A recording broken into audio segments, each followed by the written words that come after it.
People always ask me about color and how I go about picking what colors to use in what outfits. So I'm going to break it down for you. The first rule that I honestly didn't even know that I was doing is always wearing the lighter color closest to your body. This outfit is a perfect example for that. He's got the white tee on, he's got a pattern, a little bit lighter colored shirt underneath, and then he has the dark navy coat, going from lightest to darkest. Here's another example, and another, and another. As you guys are out and about or browsing different websites, take notice of this because you're going to start to notice that a lot of people definitely follow this rule. The second thing that I do is it's always more pleasing to the eye, in my opinion, if the darker color is on the bottom. Now, I'm not saying that I always follow this rule, but kind of a general rule of thumb is if you have two different colors, I always do the darker on the bottom. Here's an example, kind of monochromatic green look, the darker one on the bottom. And here's another example, brown with a little beige pattern top, brown on the bottom. Number 3, I don't think you can ever go wrong with a monochromatic look. I think it always looks put together and intentional. And if you don't have the exact same shade of color, then always darker on the bottom. Number 4 is I always match tones. So what I mean by that is there's cool tones and there's warm tone colors.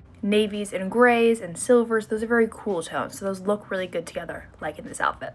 Greens and beiges and golds, those are very warm tone colors, so those look really good together. So now you know if you have a brown pant on, you're deciding between a cream t-shirt and a white t-shirt, you should probably go for the cream. But if you have a navy pant on, deciding between a cream t-shirt and a white t-shirt would be best. And lastly, if I'm using kind of a loud color within an outfit, I really like that to be the statement piece and the focal point of the outfit. And everything else simple and blends it. This guy has a red jacket on, so the rest of his outfit is very simple. He's got some jeans, he's got a white tee on. This guy's wearing a fun green sneaker. Rest of his outfit, very simple. Jeans and a white tee. When you try to overwhelm an outfit with multiple different colors and statement pieces, I think it takes away from that one specific piece. I think people can get very overwhelmed when it comes to colors within their outfit. So if you just use these simple tips and tricks, I promise you can put together a great outfit. Bye, Kings!